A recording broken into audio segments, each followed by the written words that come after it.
Invitation and for agreeing to speak on a topic that so engages and interests all of us.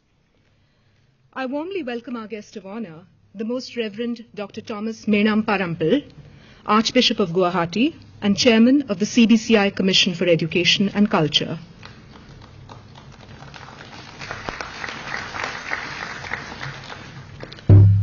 We also have with us Dr. Thomas D'Aquino Sequeira, Deputy Secretary General of the CBCI.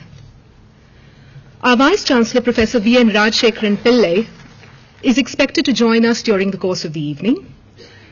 I welcome our Pro-Vice Chancellor, Professor Parveen Sinclair, Professor Gracious Thomas, Coordinator of the CBCI Chair and Director, School of Social Work, IGNOU, and all of you, dear colleagues and friends, both at the headquarters and in our network of regional centers across the country. Welcome to this evening's program. After that extremely moving film on the life and work of Mother Teresa, I think it is in the fitness of things that I request the dignitaries present on the stage to light the ceremonial lamp and garland the portrait of Mother Teresa as a mark of respect.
May I request the members of the audience to please switch off their mobile phones as this telecast is live and sounds can be picked up very easily.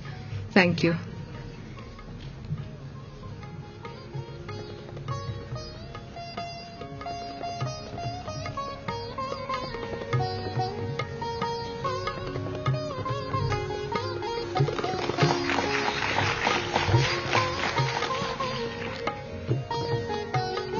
The frail figure in that familiar blue-rimmed white sari housed a dauntless spirit whose compassion, simplicity and beauty touched and transformed the lives of all those who came in contact with her.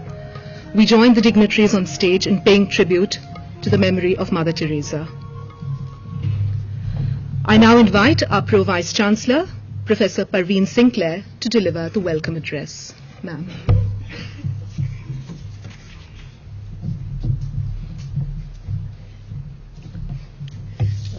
Good afternoon, everybody.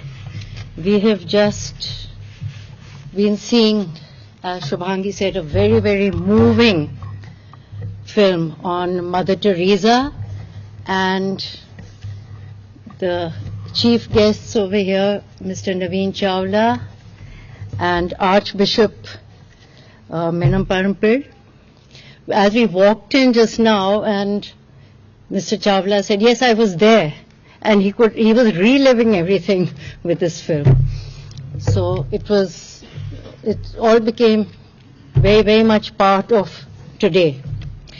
I formally welcome Mr. Navin Chawla, the Chief Election Commissioner and biographer of Mother Teresa, for Most Reverend Dr. Thomas Menam Parampil, Archbishop of Guwahati and Chairman of the CBCI Commission for Education and Culture, Dr. Thomas D'Aquino Sequeira, the Deputy Secretary General of CBCI, Professor Thomas, who is coordinating the chair, the Pro-Vice Chancellor, Lata Pillai, my colleagues, representatives of CBCI over here, the members of the media, and my students over here. I welcome you all on behalf of the Vice Chancellor, who will be joining us. There was a sudden meeting for which he got called away and will be joining us in about very soon, I think. This lecture series, this is the second in the series today, over here. The first one, as many of us may remember, was in March 2008 by Dr. Abdul Kalam, and which was really very motivating, giving dignity to human life. I think many of us would remember that. Today, Mr. Navin B.Chawla will be talking to us on the electoral democracy in India. And we are very grateful to him for agreeing to do so. With us is also Father Menam Parampil, who has, as he was telling us, more than 50 years in the Northeast, trying to spread peace among the various ethnic groups whenever called to do so, guiding them on the front of ethics, morality, philosophy. He is with us today also and would be sharing his thoughts with us a little later. Dr. Sequeira would be telling us, of course we've seen the film, but would be giving a tribute to Mother Teresa, Bharat Ratna, Nobel Peace Prize winner, and much more to many of us individually. So I welcome you all to this, and the Vice Chancellor, when he joins us, would be sharing his views with us on what IGNOU has been doing in the last over 24 years for also spreading peace, spreading Mother Teresa's message in different ways to get to the last person, the unreached. So thank you for being here, and let's carry on further with the program.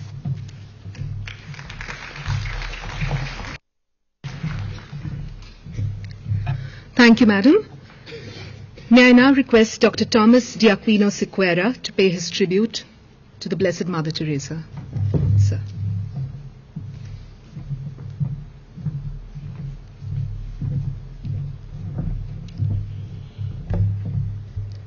Shri.Navin B.Chawla, Honorable Chief Election Commissioner of India and Chief Guest of this function, Most Reverend Thomas Menam Parampil, Archbishop of Guwahati, Chairman of CBCI Commission for Education and Culture and guest of all of this function, Professor Perveen Sinclair, Pro Vice Chancellor of IGNOU, Professor Gracious Thomas, Coordinator of CBCI Chair IGNOU, distinguished guests, ladies and gentlemen,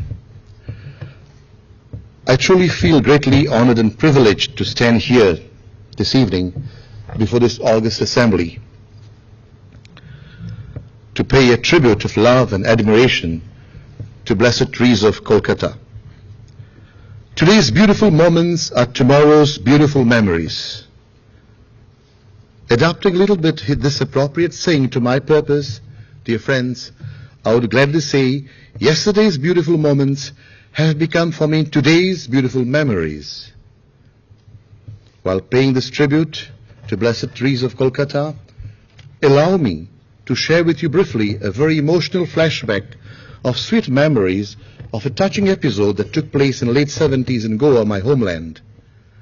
Mother Teresa of Kolkata had come to visit her houses. All arrangements had already been made with the mother through her sister's missions of charity that one of my relatives, by happy coincidence, also named Teresa, had planned to meet Mother Teresa with a view of eventually handing over her 7-year-old spastic child, German measles, called Michelle, to the care of missionaries of charity in one of her special children's homes.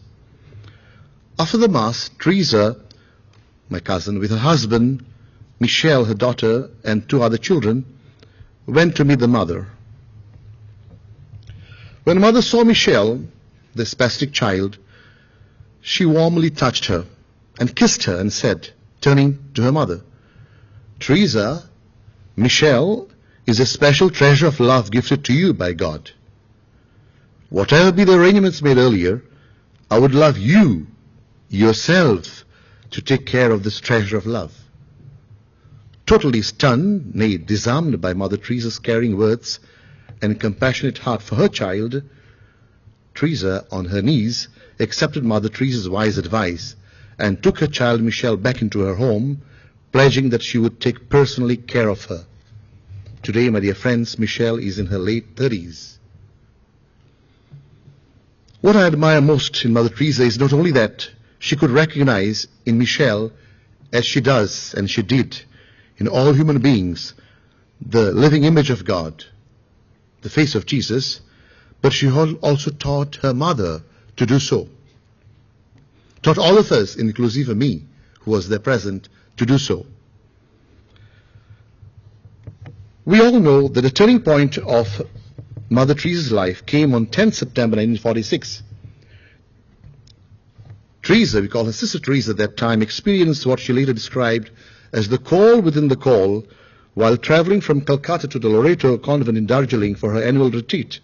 And she says, "I was to leave the convent and help the poor while living among them.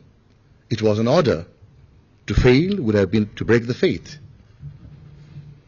In 1948, Sister Teresa was granted permission to leave her post of a principal at the Loreto Convent School and begin a ministry among the sick.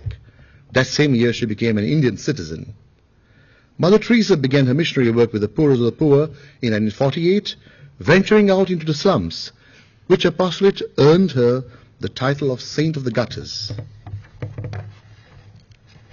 In her own words, her mission was to care for the hungry, the naked, the homeless, the crippled, the blind, the lepers, all those people who feel unwanted, unloved, uncared for throughout society, people that have become a burden to the society and are shunned by everyone. Her first home for the dying, which she opened in 1952 in Kolkata, she named it Nirmal Hriday, the home of the pure heart.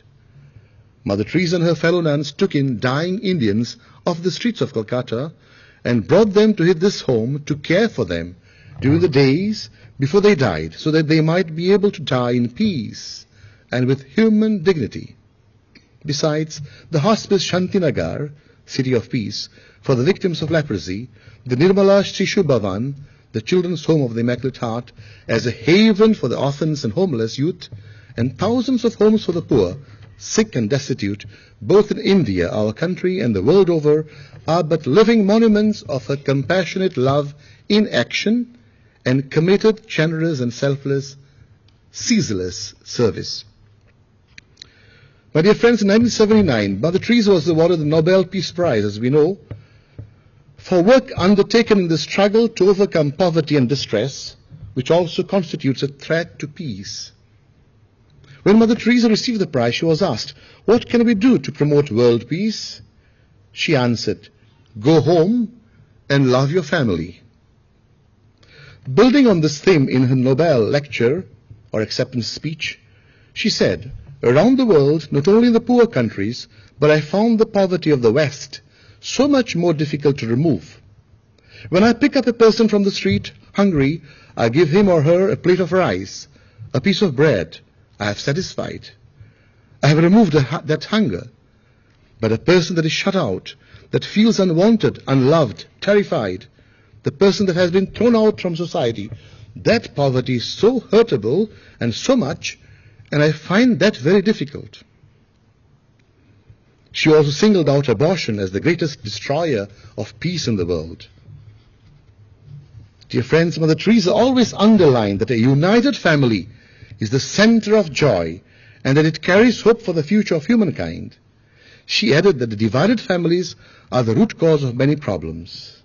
She said, "We need to recognize the need for living together, of loving each other, reaching to the needy and suffering, which are the values taught by the united family. Unity, cooperation, sharing, and trust in God are the pillars of a harmonious society. When the buds of mutual tolerance, universal brotherhood, and the spirit of family prayer are allowed to bloom in our families, most of the problems of our society will disappear. Good families are an effective antidote for selfishness, hatred, and conflicts," she stressed. Mother Teresa shied away from all ostentatiousness, worldly recognitions, and rewards. If she accepted the awards, It was all on behalf of the poor, God's favorites, whom she described as the embodiment of Christ.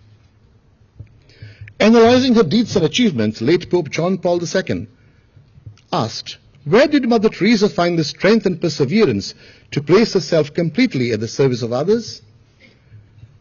And he himself answers, she found it in prayer and in the silent contemplation of Jesus Christ, his holy face, his sacred heart.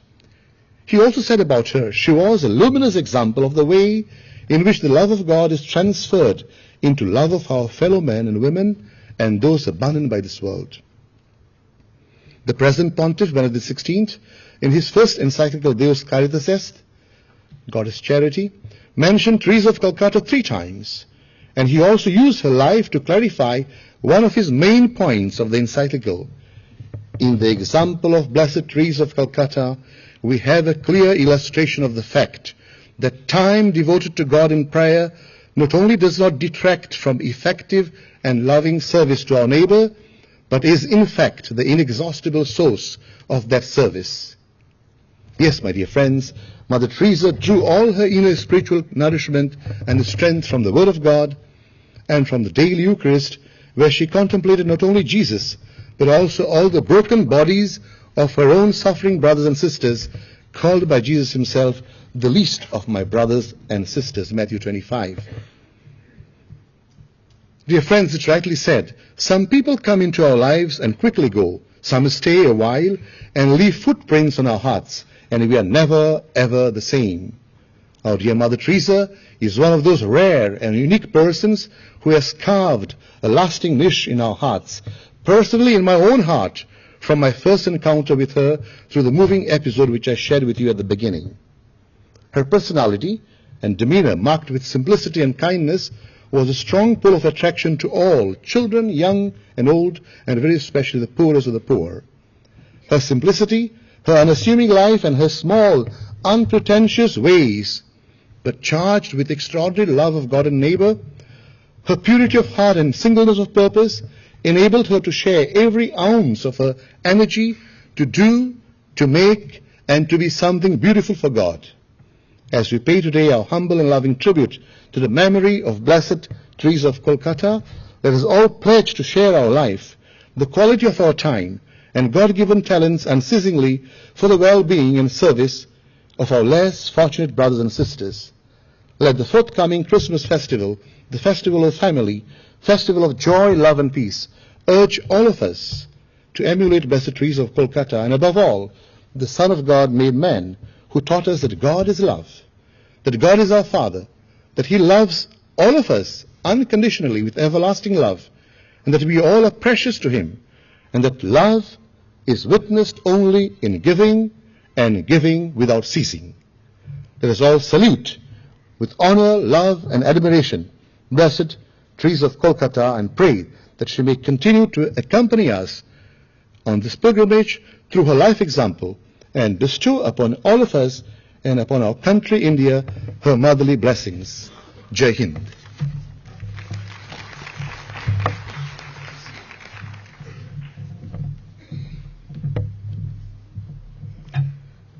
Thank you, sir, for sharing with us your very precious memories of the Mother, as well as reminding us of her simple yet beautiful message of love, compassion, and universal brotherhood. I invite the guest of honor for this evening, the Most Reverend Dr. Thomas Menam Parampil, to address the gathering. Your Grace.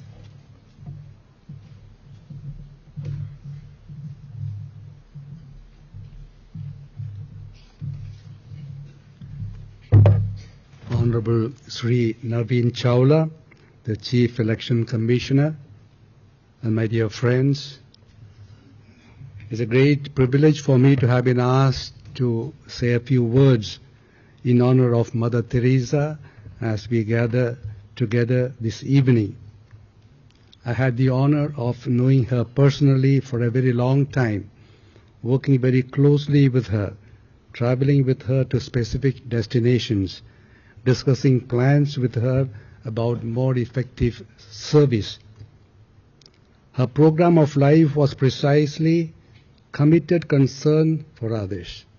Committed concern for others.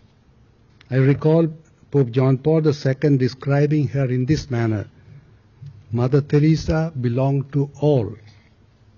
Mother Teresa belonged to everyone. Living in this fragmented world, we understand the importance of this message in our times. We belong to each other, no matter what caste, creed, or political group we belong to. I can never hurt a brother without hurting myself and my own long-term interests. His prosperity, her prosperity is my own prosperity. Every help I give to him, to her, ultimately turns to my own benefit and to that of the society to which both of us belong. That is why we are greatly surprised when persons or groups think of dividing or damaging society in the name of religion or some other sacred name. There are any number of instances of conflicts and tensions of this kind in different parts of the world. In our own country, communal, ethnic, regional, and political conflicts keep gathering strength. In this disturbed era, we need visionaries, prophetic persons who have concern for others, like Mother Teresa, who can change a situation of conflict into one of collaboration, who can heal wounds, wipe away memories of historic injuries received centuries ago. We need prophetic voices that will keep crying from the heights of the Himalayas to the distant islands. We are one. We belong to one human family. We have a common origin. Our collective psyches are interlocked, and our spiritual gifts are interrelated. There is mutuality of interests at every level. The religious traditions, the individual communities, and in great civilizations have very close cross-cultural similarities. Indeed, we belong together. In times of trouble, we fall back upon those core values that hold humanity together. They constitute our ultimate reference point, not the quick returns that spring from corruption or from violence. Our uprightness, the path of dharma, is our strength, not the fruits of avarice or power struggles. We need to transcend the petty interests of the small worlds in which we are kings, and need to join hands and hearts together for unity among various ethnic groups, religions, regions, and cultures. It is with united effort that good deeds are done, says Atharva Veda centuries ago. A concern for others is the heart of our religious faith. This is what I like to leave as a message. A concern for others is the heart of our religious faith. And our commitment is to the welfare of the whole of humanity. Asoka's Rock Edict 6 reads in this manner: there is no higher duty than the welfare of the whole world.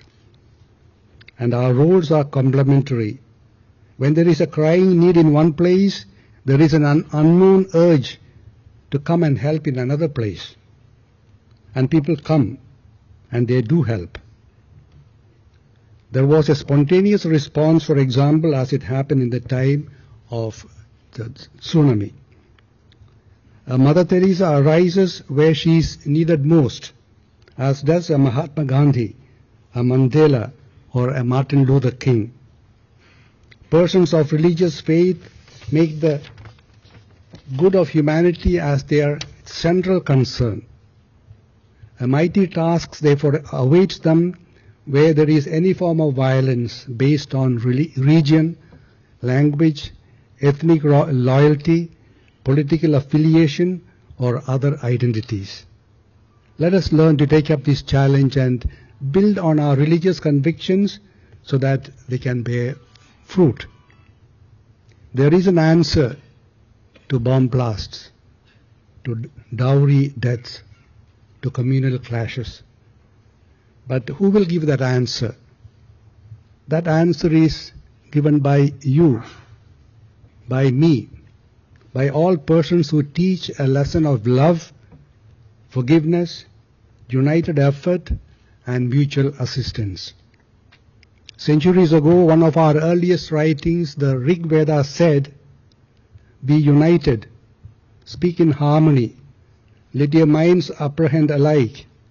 Common be your prayer, common be the end of your assembly, common be your resolutions, common be your deliberations, unified be your hearts, common be your intentions, perfect be your unity." A message so greatly needed in our times. Today we need visionaries who have developed an ability to read the rhythms and patterns and the deeper design and purposes underlying the current historic processes of tension and confrontation and suggest a helpful direction. We need not prophets of doom, but of hope. Not those of denunciation, but of encouragement. Not promoters of polarization, but creators of harmony. Not those who divide and destroy, but unite and build. Not those who believe in the thesis, antithesis, synthesis formula, but those who work out a strategy for mutual enrichment.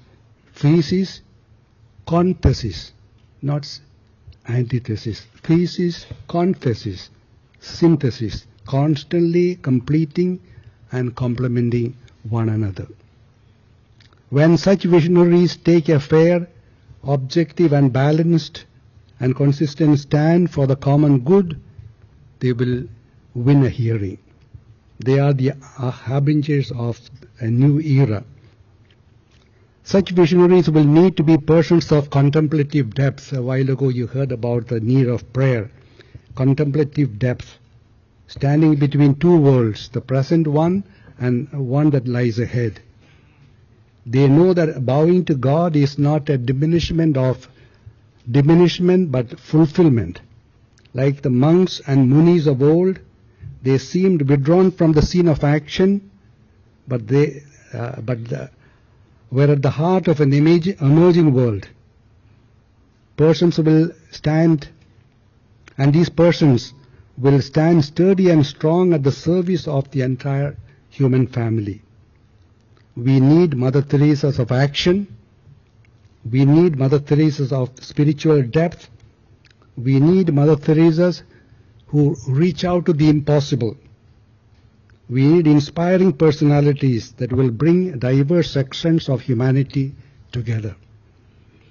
Deep in our hearts, we have a dream for our motherland, one of prosperity and peace for everyone, especially for the least privileged. May that great dream find fulfillment through our concern for others. May that concern which our spiritual convictions inspire in us continue to grow until it bears abundant fruit that will remain. And may it give a new direction to history and a new destiny to our civilizations. Thank you.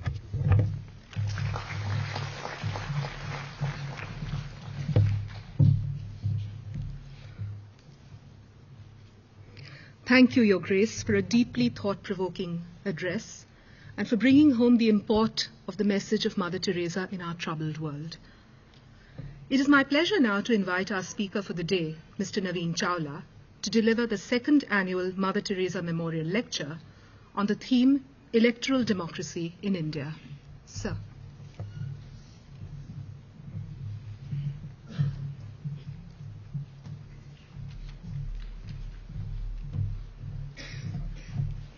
Sit down.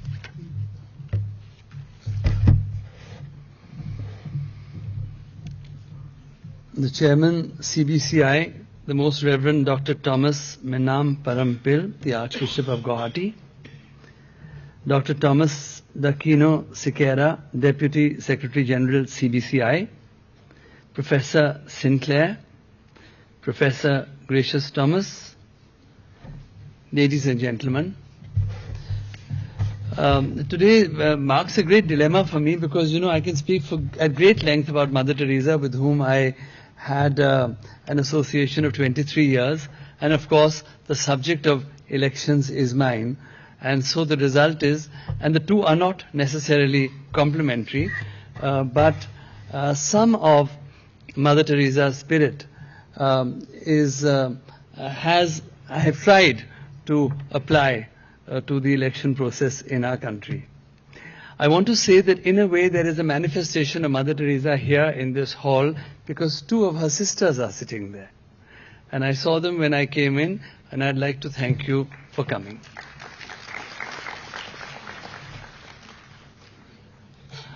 I just noticed that there's a quote of mine there on Mother Teresa, which is the most powerful woman in the world. Now, I must tell you what its context was. In one of our many conversations over 23 years, we were discussing the conflict in many parts of the world, and also at that time the troubled state in Ethiopia.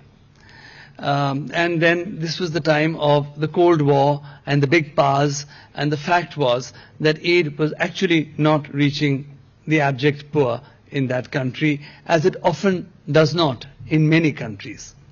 So I said, Mother Teresa, you're the most powerful woman in the world. Why can't you use your power to lessen war and bring peace? To which she laughed and said, where? If I was the most powerful woman in the world, then I would have to take sides, because I would get stuck in politics. And if I took sides, I would stop loving. So that was the totality of that particular last sentence that has been used there. It's a great honor for me to be here this afternoon. I have always wanted to come to IGNOU, but sometimes, the forbidding distance even in Delhi of reaching here would keep me away, as many of you know in your daily visits. But the fact that it was a visit to IGNOU combined with the honor of delivering the second Mother Teresa Memorial Lecture was just absolutely irresistible. But I did have to bargain a little with Professor Gracious Thomas, because I needed a date when the Jharkhand election was more or less behind us. So we are at a stage where the last of the two repolls of today have now been completed. The polling parties are coming back, and we count now day after tomorrow, which will bring the curtains down, hopefully for 5 years, in that state. There are other things that I would just link to my immediate work with Mother Teresa before I go on to the subject that has been given to me to speak. And that is that I think because of the Mother Teresa virus in me, it matters to me that every last election agent of ours, every last official we send, even in such a difficult state as Jharkhand, comes back home safe. Every security force that we employ on duty, I would like them to return safe. I would like to see, and we have tried to ensure, that even in that troubled state, we have had a reasonably tranquil election, where almost 60% of its voting population came out to express their mandate. It matters to me that when we gave out epic cards in the country for the general election, and we gave out 580 million, it mattered to me that those people first got the epic card who had no other form of identifying themselves. You in the audience have multiple forms, and so do I. We can produce a PAN card, we can produce a passport, we can produce a driving license. But those who are marginalized in our society can't produce anything.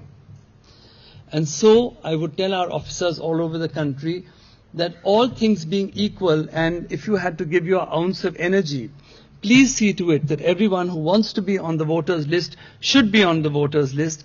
But those on the voters list can come with multiple documents, and those who have none, who live in our urban slums and who are rural landless, must get a form. I'm not sure that we've completely succeeded. We have given 82% of our countrymen and women cards. We still have some way to go, and our endeavor is that we must, like several states in the country, Kerala, Tamil Nadu, Pondicherry, Rajasthan, Haryana, be able to give almost 100% of our voting population not only that card, but their picture on the electoral roll, so that there is as little mismatch as possible, and which then helps to produce a clean election, because a presiding officer is able to look at a face and a photograph on the form and see an identity document, and that is one way that we can eliminate, and have to a very large extent managed to eliminate some of the less than happy electoral practices that had been manifesting themselves over the years. I don't have very long to speak. In any case, my assigned time is 20 minutes, and there is time for questions later. But I will quickly go through some of the highlights, as it were, of the general election to give you an idea of how and why it becomes the largest management exercise in the world. It is a chain with thousands and thousands of links, and we try and factor them in when we go about our business. It has helped to be a three-man commission.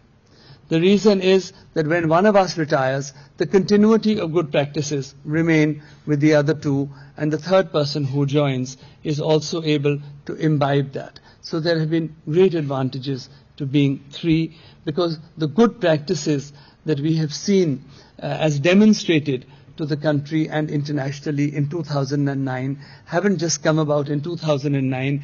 They are a continuum really from Mr. Sessions' time and through every commission thereafter.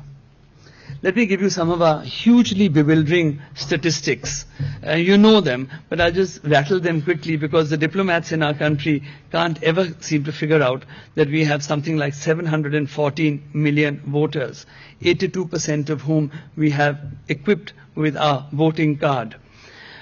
We had for the general election 8.35 lakh polling stations in the country. We had 1.18 million electronic voting machines. We used altogether about 11 million personnel. We ourselves in Delhi are a very small secretariat. We have no branches.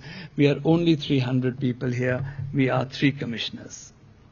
What we do, which is a unique way of running elections, which is we have just one chief electoral officer, but very, very carefully chosen for independence and integrity from the Indian Administrative Service in that state.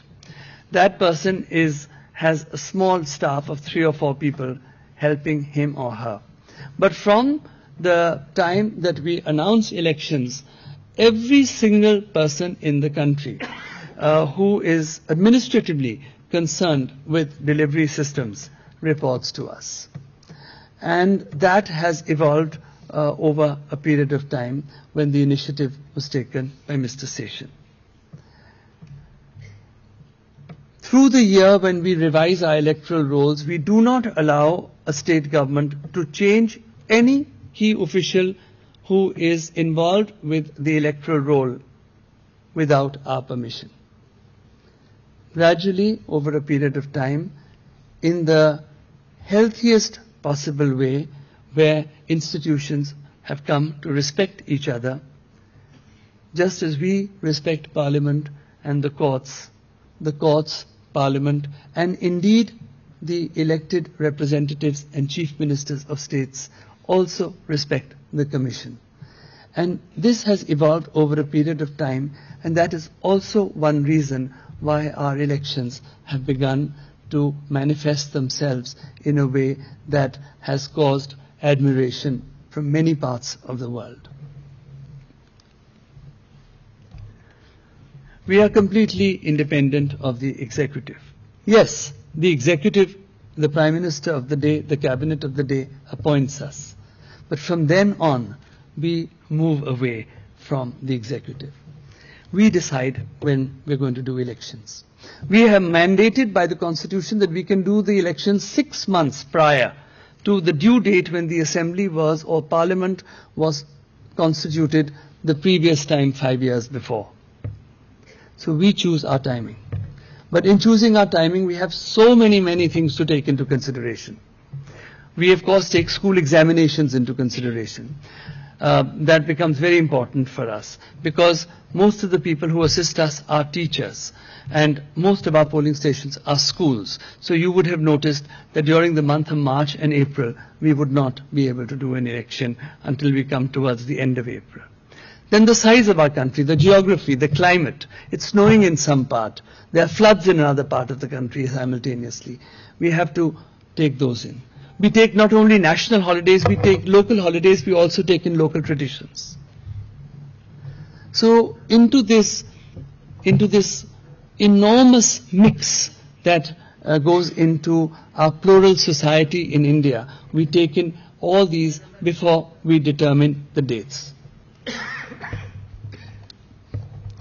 What matters to us greatly is the fidelity of our rolls. If we do not have clean rolls, we can never deliver a clean election.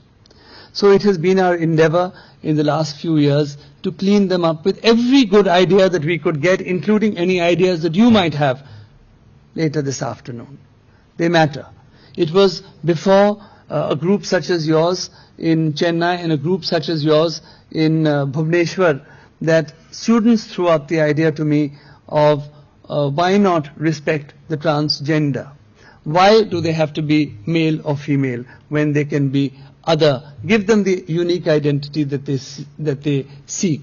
And this question came from students, and we were able to work it out in the commission, and we did not require legislation for it, and we were able to do it. But the role, as we look at the electoral role, I know that many of you here will have problems. You would say that I had to go so many times to be able to get my card. I mean, the system really beat me to it, and so on. That is perfectly possible.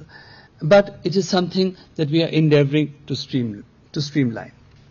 Some years ago, we hit upon the concept of a booth-level officer. The booth-level officer, usually a teacher, but not necessarily so, would look after 1,200, 1,300, 1,400, up to 1,500 voters in his or her area. And this booth-level officer, then a government servant, would be responsible and soon became reasonably familiar with the area to know who had shifted out, who had died, who had become 18 years old on the 1st of January that year, whose names were duplicate, where had the person shifted to. So with that, we were able to take one major step towards cleaning the rolls. Then we asked the political parties, why don't you give us a representative called a booth-level agent? Instead of complaining about the rolls, so-and-so's name is left out, so-and-so's name is duplicate, you give us a representative. That has worked partially. The larger parties are able to give them to us. The smaller parties say that we can't manage the resources to be able to pay for a BLA. We don't have enough committed workers. But it's an ongoing exercise. And it's another attempt to clean the rolls. And of course, as you all know, we now have just fantastic software. It picks up duplicate names easily. It picks up duplicate addresses. These are the problems really of the urban landscape. In our villages, people still know each other, and there are many steps that we have taken there. But in the urban areas where people are moving all the time, sometimes twice in a year, it becomes very difficult for us in our system to be able to track. But we are making efforts in order to be doing that. I am not saying that we're anywhere near perfect, but we are trying. People congratulated us about the 2009 general election, but if I were to compare the 2004 general election with the 2009 general election, I would broadly say to you as follows, that we had built up a really fantastic, perhaps the best in the world, communication system. In our 735,000 polling stations, we equipped a presiding officer with a mobile phone. In 2004, mobile connectivity was nowhere as good as it is as it was in 2009 general election. Today we cover about 65% of the country. We are not able to cover all of the Archbishop's state. It's hilly. But what we have tried to do is that where we can't use mobile connectivity, we have landlines, we restore the MTNL phones. We, in the recent election in Jharkhand, we mopped up all the satellite phones that there were available in India and put them there.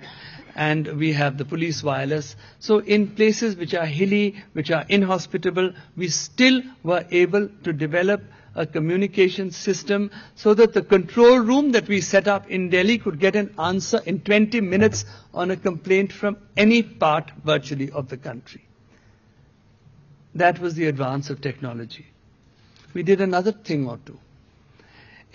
We decided over the last 2 years to do vulnerability mapping. We put onto the landscape almost 100,000 more polling stations. We found from our records that some communities had not voted since independence, their families. And we wanted to know why. And sometimes we would find that a polling station was located in an area of a community that could dominate another. So we shifted it. Or we created another. And in that way we tried our best to be able to level the playing field. Still not perfect, but many steps in the right direction. So families have told me that they have voted, their families have voted for the first time since independence. We also created an atmosphere of greater security. It mattered to me that people in Jharkhand voted if they wished to vote. We don't have a compulsory vote in our country.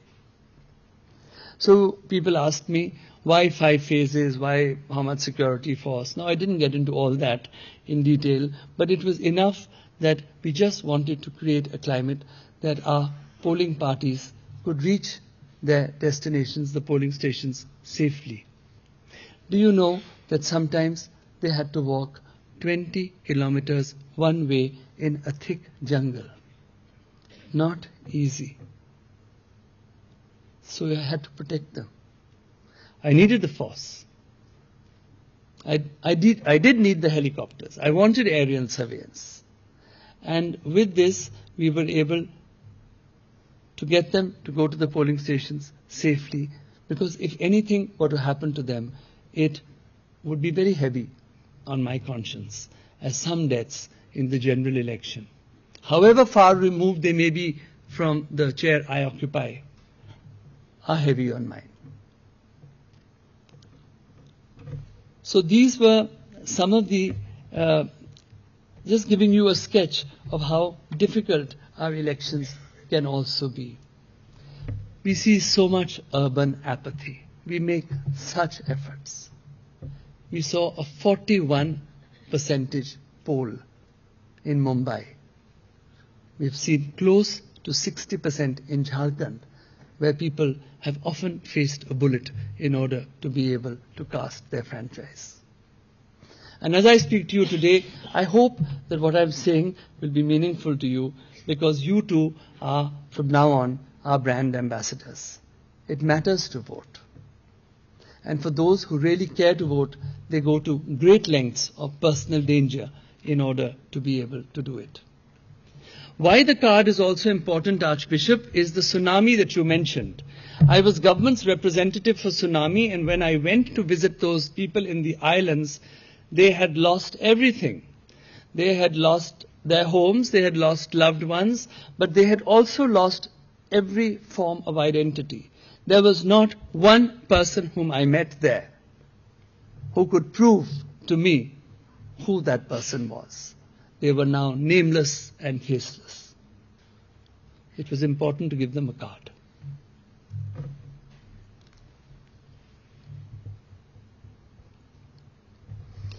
Every last vote and voter matters.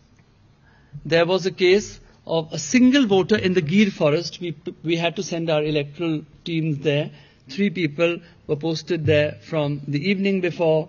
The polling station opened at 7 o'clock in the morning. This voter, who is a pujari at a temple in the Gir forest and who did not move out with the rest of the village because he chose to remain there, came in at about 11, but we could not close our polling station till the designated 8 hours were not over. It mattered that we reached that person.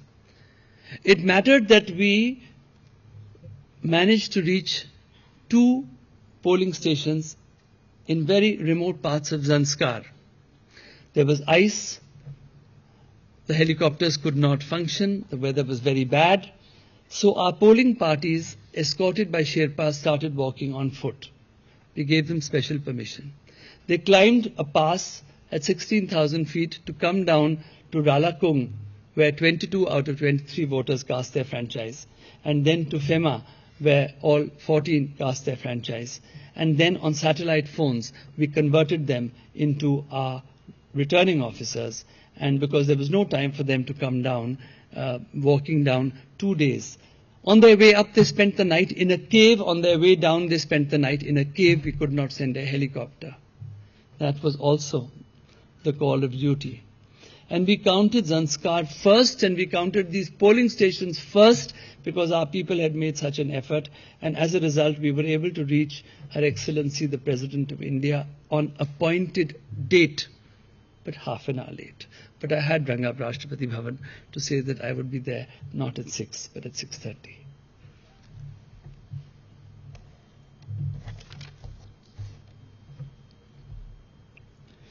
Two last things. We sometimes denigrate our politicians, but that's not entirely fair. The model code of conduct is absolutely unique to India, and it's come out because politicians sat themselves in some of the states and they designed it.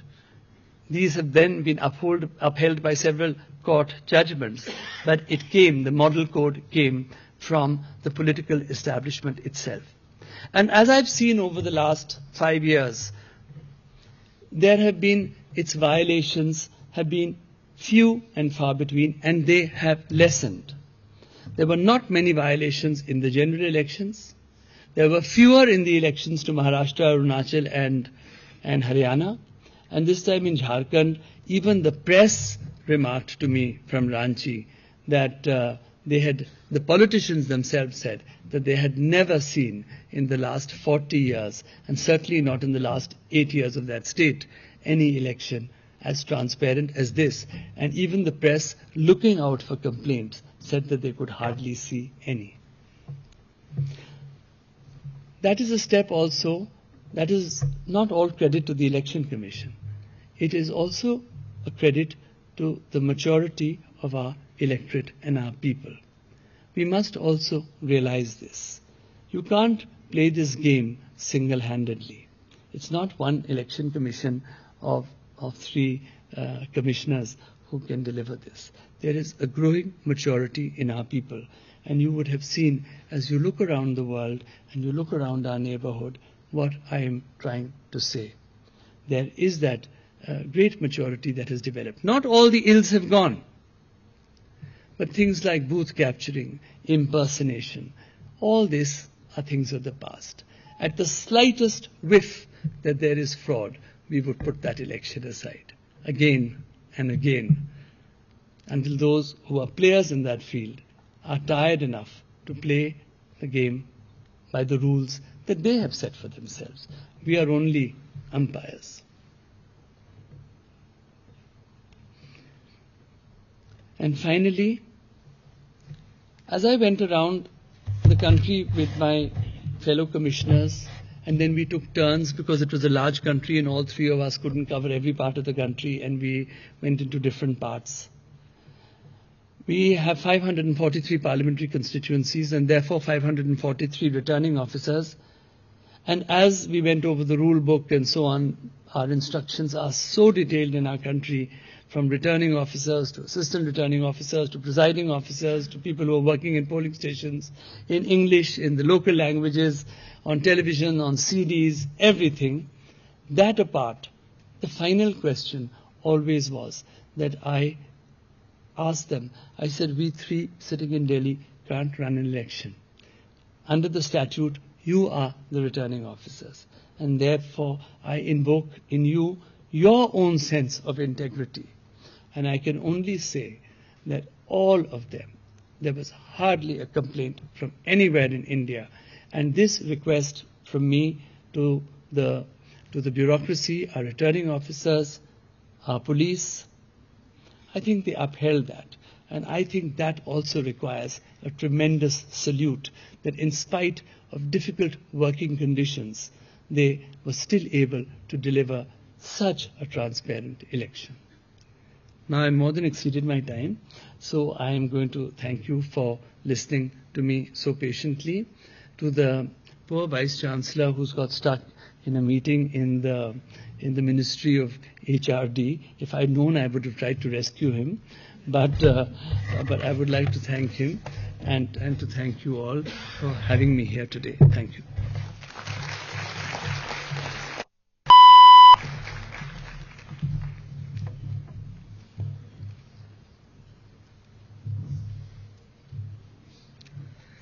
Thank you, sir, for a lively and engaging lecture, for bringing home to us the truly mind-boggling complexity of our electoral process, and making us truly proud of the resilience and vibrancy of our democracy. I'm sure members of the audience, our students and our faculty, are very, very eager to interact with you. But before we open up this discussion, I have the pleasant duty of requesting you, sir, to formally release the print material for the first-year students of IGNOU's Bachelor's Program in Philosophy. The material has been prepared by the IGNOU CBCI Chair.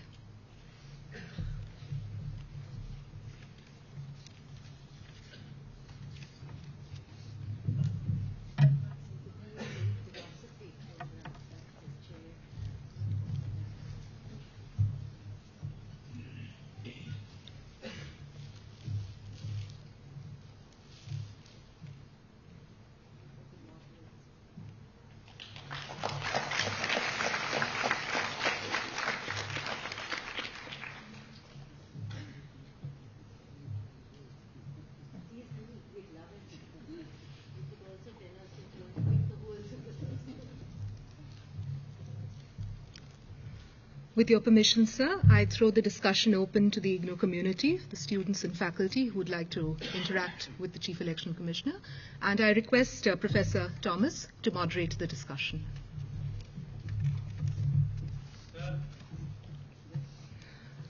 We'll take it one by one. The mic will be circulating. Professor Gopal. Congratulations to Shri.Navin B.Chawla for fantastic lecture that you have delivered, sir. And also I thank... Could you please identify yourself? Myself, I'm Professor of Political Science from Indira Gandhi National Open University. My congratulations to you, sir. During the course of your lecture, you said the Election Commission has established a fantastic and best communication system. And also you deplored, not all ills have gone. Sir, in this direction, I want to seek your indulgence that what the Election Commission can do for a person from at the margins to contest election, those who have no black money, so that the poor person has a say in the democracy. Today, the elections are contested by majority from the those who have black money. Sir, your answer. You know, this doesn't lend itself to an easy answer from me. We have a mandate. Our mandate is to conduct elections fairly, squarely, transparently. We are umpires in a political game. We are not the political parties or the political participants. I understand where your question is coming from. I understand its pain as well. But I cannot say that in the Election Commission we have any ready answer. It's a democracy. There are many people, I have to tell you, who stand only to make a point. Many. Shiv Khera has stood in Delhi, as you know, and many others in the elections. And what they want from us is that if it is a single independent man or woman, with no bandobast behind them, no political party behind them, standing up either to get elected or to make a point, we see to it that we have leveled the playing field even for them. And then we get their letters of appreciation, but those come later. Through the process, perhaps 7, 8 emails will come in a day, or a telephone will come. And we try to be, however small we are, we try to be responsive for them. We have our work cut out for us. It is very difficult for us to engage in what Parliament must do or the legislatures must do.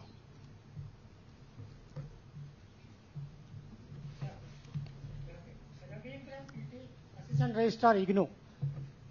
Election is a big expenditure program. Why don't we think of conducting the elections to Lok Sabha and Assembly simultaneously at phases? Thank you, sir. You know, our founding fathers had that in mind. That is why at that time they envisaged one chief election commissioner, and the other election commissioners, there is no number to them, were to be seconded for the time of that once in 5-year national exercise, and then they could be disbanded. But by the time the years passed, and there was, you know, as a political scientist, so many different factors why assemblies can be dissolved before their time, or why Parliament can be dissolved before their time. Now, there is no easy answer again that if, let us say, a party in power has lost its majority and the confidence of the House as a whole, that it should then continue to stay for the remaining length of the period of the Assembly. So this is an ideal situation. But will our legislatures and will Parliament then mandate that irrespective of the fact that a government in a state or the government in the Union could have lost its mandate and still remain at the helm, or that it is replaced by a system of some kind of president's rule for the remaining period of 3 years or 4 years or 5 years? I don't know. So that is not the answer that would again lie with us. Saying a student of PSW Aditi Mahavidyalaya. Sir, I would like to ask one question, that what are the initiatives undertaken by the Election Commission to counter the inflow of financial assistance by mafia and crime world?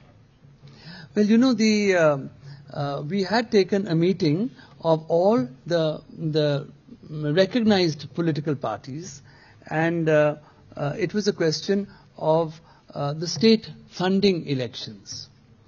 Now, there was certainly concern by the smaller parties that we were dealing with large sums of money. But for various reasons, the majority of the representatives in the room could not agree to state funding as we have in some other countries. So this is where we are. We have to be able to carry the parties, the recognized parties at the center and the recognized parties in the states before we can come to the issue of wholly state funding of elections. Myself, Professor Yasinam Shastri, from Social Work Department of Kashi Vidyapeeth, Varanasi. Sir, my question is that, not a question but submission you can say, that majority of electoral roll, the voters are not coming up to participate in election. So, and the other thing, that getting 15 to 20% of votes, a person is elected as representative of whole of the electoral votes. Sometimes on 50% or 20% vote, and 80% are not means choosing him. So, any solution for that purpose? No solution. We have a system at the moment of first past the post. But let me sketch out the alternative scenario to you. And that is that let us say that we go into a situation where the winner and the first runner-up then have a runoff by themselves. Well, then 2 or 3 things happen. And these are conscious decisions that people must eventually take. One is that the election period gets prolonged. As it is, we are constantly criticized that the period is too long, too many faces. As a result, no development activity can take place. Not true, but that is what is said. We only say no new schemes can be initiated, but there is that. The other, so that the model code restrictions that we place, that gets doubled, as it were, in terms of time. Then what happens is that in some part of the country, some election is taking place. Now, even if it is a by-election, for which we will count in Tamil Nadu tomorrow, and we will count in Manipur, for almost a month, the model code has been in operation. The chief ministers and the state governments feel very restrictive about this. So that is the second thing that will happen. And then, of course, the expense that will also be involved in going through a runoff, not just for a presidential election, which may be once in 5 years, but that would be a runoff in every single election to Parliament, to the assemblies, and even to a by-election. So the time and almost the doubling of expense. These are factors that then have to be taken into consideration, but it should be debated and discussed. In fact, I would like that in the Kashi Vidyapith, your students take up a debate on this. Yes, sir. I would like to put one question, sir. We are known as a very big island of democracy in the surrounding very violent ocean of different types of governmental formats. In your opinion, as Chief Election Commissioner of India, what may be the causes of our strength, democratic strength? Strength and? As a democracy. One is that we are a very big island. You said that we are an island in a sort of turbulent sea, but we are a big island. I think there's a great deal of stability in our being big. But there are many other issues that if we had more time, we could dwell on. Maybe in a smaller group, I would be happy to discuss this with you at length. Excuse me, sir.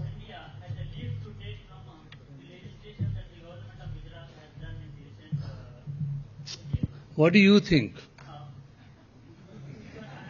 speak because there is no true electoral democracy in India. For example, a government is formed even with 40% of the votes. It means it is less than half of the voters. So do you think that is the true democracy? So in that sense, I feel that it is a sensible legislation that the government of Gujarat has done, and I feel the Election Commission of India to take it in right spirit and enforce the compulsory voting in the country, not only in the local elections, in all the elections, assembly and parliament. I want you to react on your views. Such a googly, he's bold. Okay, now let me think. Let me choose my words carefully. We are 715 million voters. On the 1st of January onwards, we'll add another 30 million who are 18-year-olds and above. If you were in my place, how would you enforce it? If in the 2009 general election, 250 million or 300 million people did not come out to vote. Now you answer me. Stand up, stand up. Give him a mic. In our country, we are just not short of legislation.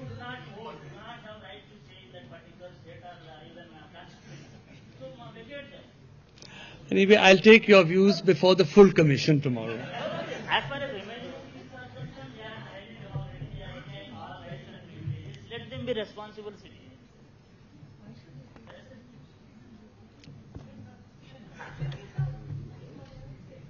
Good evening, sir. This is Mridusmita, research scholar in IGNOU. Sir, I have two questions in my mind. Will you speak a little louder? I can't hear. Sir, I have two questions in mind at the moment.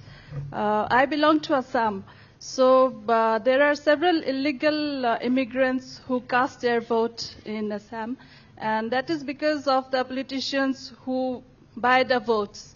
So how to curb that? And number two, since independence, we have had several reforms in India. So why not some electoral reforms in India? Thank you very much, sir.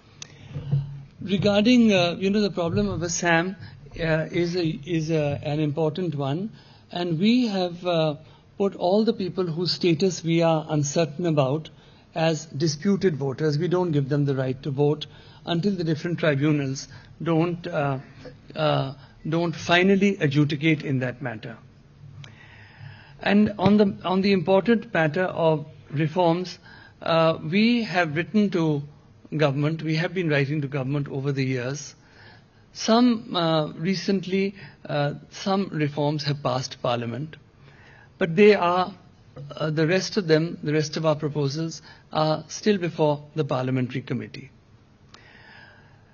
Now, just as Parliament respects our space in the Election Commission, we too, as a mature democracy, must respect theirs.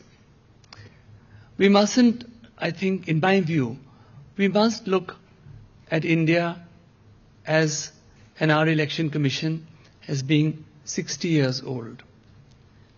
Maybe it sounds like a large period of time, but in the history of nations, we're still young, and we are a young people. I think these issues should come up in society. They need to come up in universities. I travel all over the country accepting whatever invitation I get from a university, because it matters to me to be able to engage with you. And eventually, it must be your ideas that shape the way you vote and must shape the kind of legislators we have. But I do still feel that keeping the fact that we are such a large, such a diverse, such a multi-plural and multicultural nation, I do respect Parliament. Sometimes we do feel things are happening slowly, but I think that they are happening. And the debate is always one that is kept alive through both our very lively media and by academics and students such as yourself. So what I'm saying is that some reforms have come through. The other day I put up an idea at a seminar in Delhi where it happened that I was sharing the dais with the law minister. And that was that I would like to enable our under-trials. This is also part of my Mother Teresa legacy, because I know her work with the women rescued from various jails. So I would like to give them the right to vote. We haven't written to government yet. We will shortly. What we say is that a person who is an under trial or who is a convict has the right to stand, has the right to be elected, has the right to represent people, and yet, strangely, doesn't have the right to vote. It should be the other way around. You get the right to stand from the right to vote. So, as it happened, the law minister was in agreement, but the fact is that we intend to write to the government, and we hope that this too will be one of the reforms that, and I am optimistic, that this, along with several others that are pending, will come through soon. Hello, sir. Sir, my name is Rajiv Joseph. I am the president of Indian Progressive Forum based in New Delhi. It is an organization to fight for the justice and rights of Indian citizens residing in India and abroad. Sir, my question is regarding the voting rights of non-resident Indians. Sir, there are more than 20 million people outside India, Indians. Sir, as per the People's Representation Act, all the Indian citizens has the right to cast their vote. They have the right to choose their leaders in India.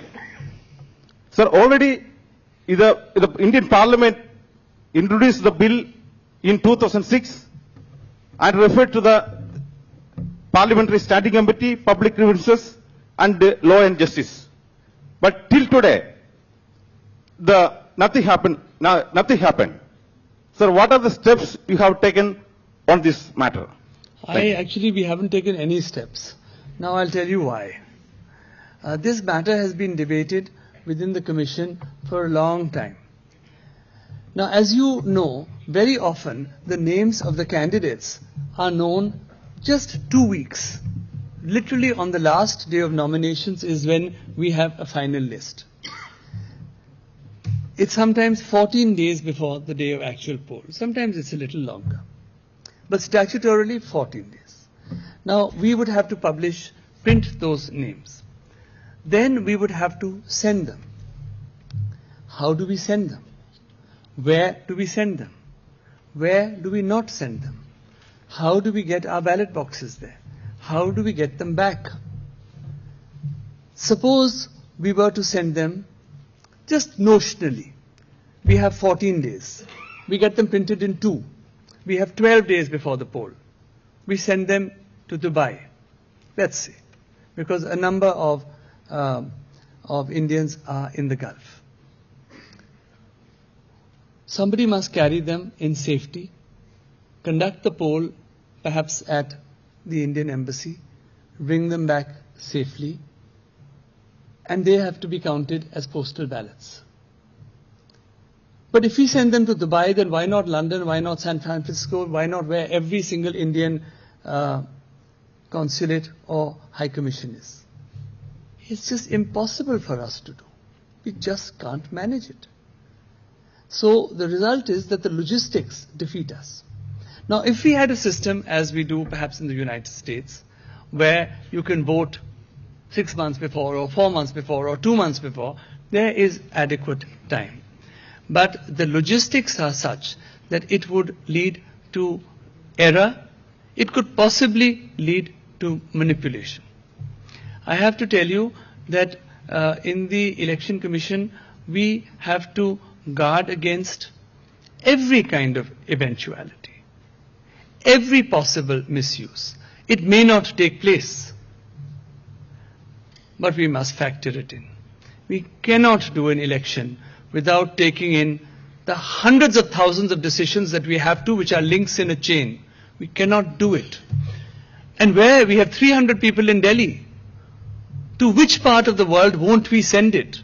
How do we send them? How do we bring them back? How do we manage the sanctity and secrecy of voting? Here we have video cameras, we have micro-observers, we have observers, we have digital cameras, we have all kinds of ways, and we have very engaged members of political parties, their agents, who sit in every single booth. Where are we going to get them? How can we get them in every part of the world? But if you still have further ideas on this, which I have not been able to outline, then I say this seriously to you, sir. You come and see me in the Election Commission, maybe this week, maybe next, and I'll talk to you about it. Maybe you'll give me an idea which I haven't had. And I say this to you with humility. This is the last question. I must now take your leave. You are the moderator. I am not. You decide.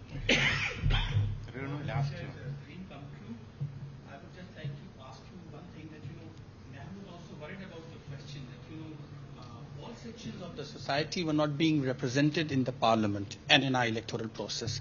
It's a fine point for electoral democracy. Such a committee has also raised certain questions in that regard. And from my own example, as a child, I saw my father, late A. Khwaja, as an election officer. After that, my grandfather, late Hafiz Muhammad Ibrahim, he fought on the separate electorate. No, I know your family. And he defeated, the Muslim League, standing and fighting only on grounds of Muslim vote. But in secular India, there was an election in which he was defeated in Amroha by a communal slant given to the election. And the vote was split on community lines, So, I mean, in this, how do we, that's why Nehru said that, it's very difficult for particular members of particular communities to be elected, And how is that going to be taken care of? Especially Modi's Gujarat has given us shocks, in terms of electoral victories, And that's a fine point, I wish it taken care of. Thank you so much.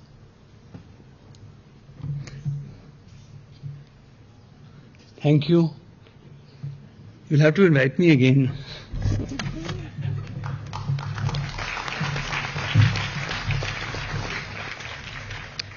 Lots of unasked questions, lots of discussion yet to be done, but I'm afraid the exigencies of time force us to wind up this discussion. Thank you so much, sir. Thank you, members of the audience, for making such a lively discussion possible. Friends, this has been a truly memorable evening, and I hope that our guests enjoyed their time with us as much as we enjoyed having them over here.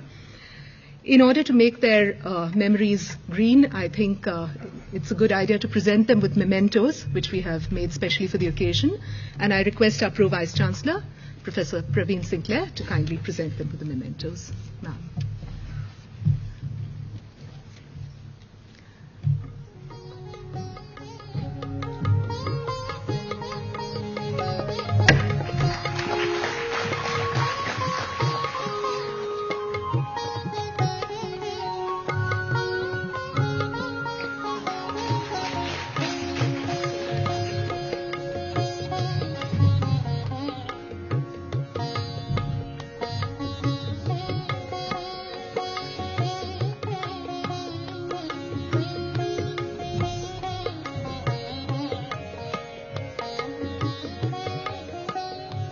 I may add that the mementos have been specially made keeping in mind that it is our Silver Jubilee year.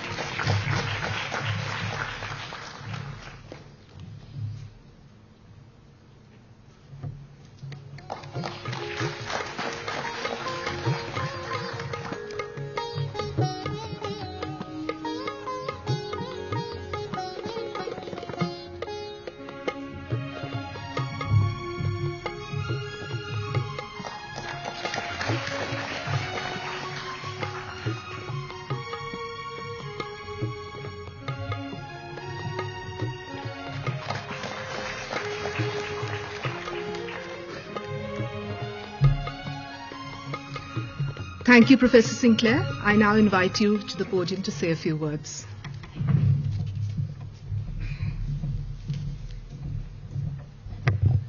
I now stand here to say something about IGNOU in response to what Mr. Chawla and Father Meenam Parampil have been saying.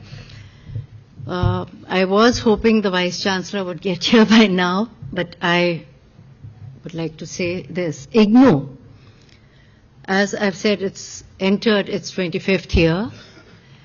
In these years, we have ceaselessly worked towards meeting the objective of reaching the last person. We have not attained it, but we're working towards that in different ways, be it through print, be it through using other technologies, and now, sirs, you'd be happy to know we have about 2.6 million students on our rolls. Annually, we're taking over 1 lakh in a variety of programs, right from the vocational education kind of programs, basics, to the doctoral programs. 338 programs is at present through 21 schools of study. We added these in the last 2 years. Professor Pillai was proposed them, and they have now been added 10 more schools. And centers of studies, the regional centers also. Now, why I have said this is, when you were talking about your elections and helping the marginalized, IGNOU, through its programs on education and other general awareness modules, have been trying to do its bit.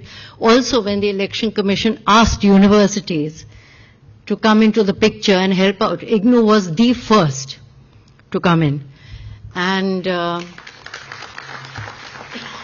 We asked Professor Raju to do the needful, and he did it willingly, responsibly, and we were there.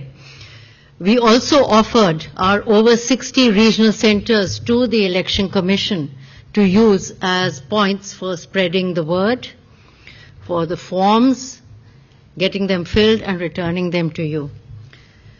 We have over 2,300 learning support centers. We have about 100 community colleges, I think 100 at the last count, in action who we could also use as nodes to help in spreading education generally and for the Election Commission and spreading Mother Teresa's word through positive feelings generated through awareness and attitudinal modules which we can develop. The BA in philosophy, of course, which we inaugurated today is only part of it, but basic modules that you want developed for election purposes, for humanity purposes, all this is available. That's all I wanted to say.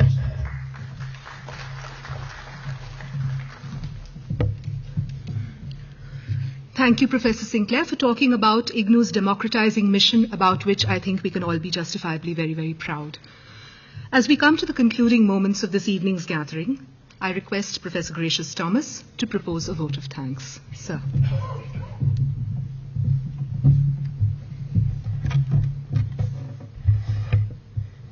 Chief guest of today's function, Honorable Chief Election Commissioner of India, Shri.Navin B.Chawla.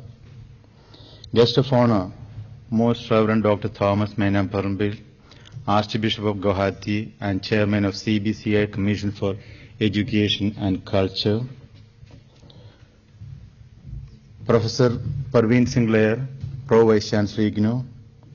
Deputy Secretary General of CBCI, Dr. Thomas D. Aquino, Pro Vice Chancellors, Registrars, Directors of Schools and Heads of Divisions, my colleagues from IGNOU, all the university officials, distinguished guests, representatives from CBCI from all over the country, my dear students, representatives from electronic and print media, ladies and gentlemen.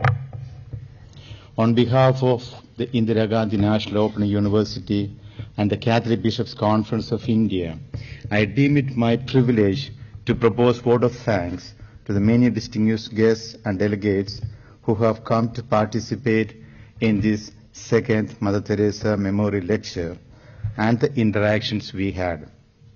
This program has brought together many eminent citizens of this country, including academics, bureaucrats, social workers, clergy, religious, NGO functionaries and students to remember and honor the memory of a great human being of our time. Mother Teresa brought difference to the lives of thousands of less privileged people across the globe through her magnetic personality and dedicated service. There can be no better person apt for delivering a memorial lecture on Mother Teresa than the biographer of Mother Teresa herself, namely Shri.Navin B.Chawla. This evening we have been honored by the presence of Shri Chawla, the Chief Election Commissioner of India, who delivered the second memorial lecture to honor Mother Teresa on the topic Electoral Democracy in India. On behalf of IGNOU, the Catholic Bishop Conference of India, the CBCI Chair, the delegates and guests and the students, I wish to express our sincere appreciation to you, sir, for accepting our invitation and for sharing your valuable thoughts with us, as well as for interacting with our students and delegates. We have greatly benefited from your lecture and the interactions that followed. Thank you very much, sir.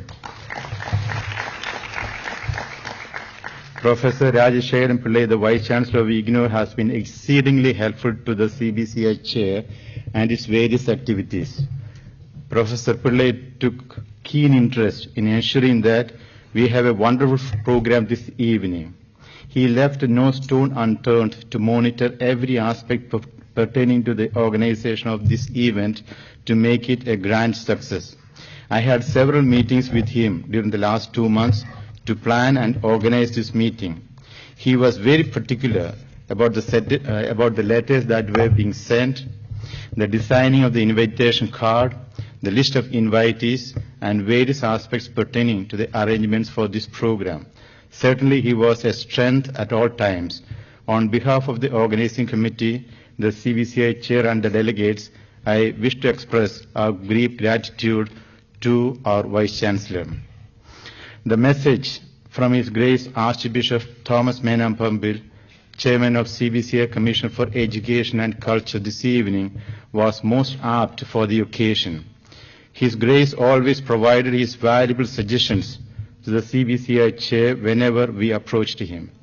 In fact, he did participate in some of our meetings in spite of his busy schedule. On behalf of IGNO, the delegates present here, and the organizing committee, may I express our heartfelt gratitude to Your Grace for accepting our invitation and for delivering the message. Professor Praveen Sinclair, Pro Vice Chancellor IGNO, and Dr. Thomas D. Aquino, Secretary General of CBCI, made a significant contribution in making this program a great success. While Professor Sinclair provided the much needed guidance and support for the smooth conduct of this program, as well as for filling in the gap in the absence of the Vice Chancellor, Dr. Aquino and Dr. Babu Joseph, the spokesperson of the CBCI, coordinated the work at CBCI Center to ensure that the guest of honor was briefed about the details of this event from time to time and his timely arrival from Guwahati. While appreciating their deep interest and concern, on behalf of the organizing committee, I wish to thank them for their valuable contribution in making this program a great success. Thank you. The four Pro-Vice Chancellors of the University, apart from Professor Praveen Sinclair, namely Professor O.P. Misra, Dr. D.K. Chowdhury, Dr. Leda Pillai, and Professor Srivalsan, extended their wholehearted support, cooperation, and the much-needed direction from their respective offices to make this program go smooth and successful. On behalf of the organizing committee, I extend them our appreciation. The Registrar of the University, Sri Uday Singh Tholia, deserves our special gratitude, for without the timely and wholehearted support from him and the university administration, it would have been difficult to complete the various activities associated with the organization of this program on time. Thank you, sir. Our special word of gratitude to you, delegates, distinguished participants, representatives from print and electronic media, the research scholars, the on-campus students, the students and faculty who have come from various places and institutions. We also thank all the heads of departments in the universities as well as principals of colleges here in Delhi for letting their faculty and students to attend this function and for interacting with the chief guest. I would also like to take this opportunity to thank in particular the officers and the staff at the Chief Election Commissioner's office, staff at the CBCI Center, staff at the Vice Chancellor's office, directors of schools and heads of divisions, particularly Finance Division, Computer Division, and the security for their valuable support. The Director, Electronic Media Production Center, Professor Vijay Kapoor, the advisor to the Vice Chancellor, Dr. C.K. Ghosh, also deserve our special word of gratitude for their unconditional support, encouragement, and cooperation. Sincere thanks are also due to the organizing committee, my fellow colleagues in the School of Social Work, and the MSW on-campus students for their hard work, and to all the service providers whose list is rather long and unending. Thank you once again for all your support and participation. We shall now stand for the national anthem.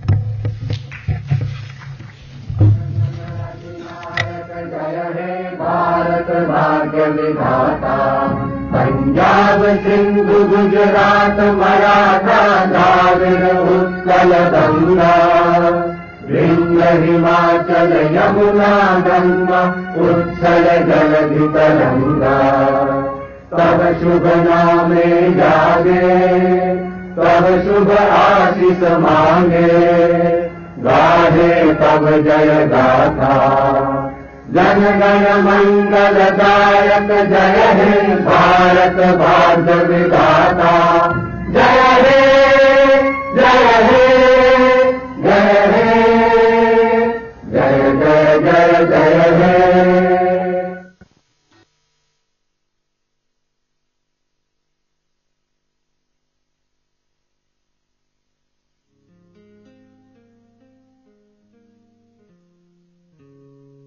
Happy Christmas and New Year ahead. Thank you.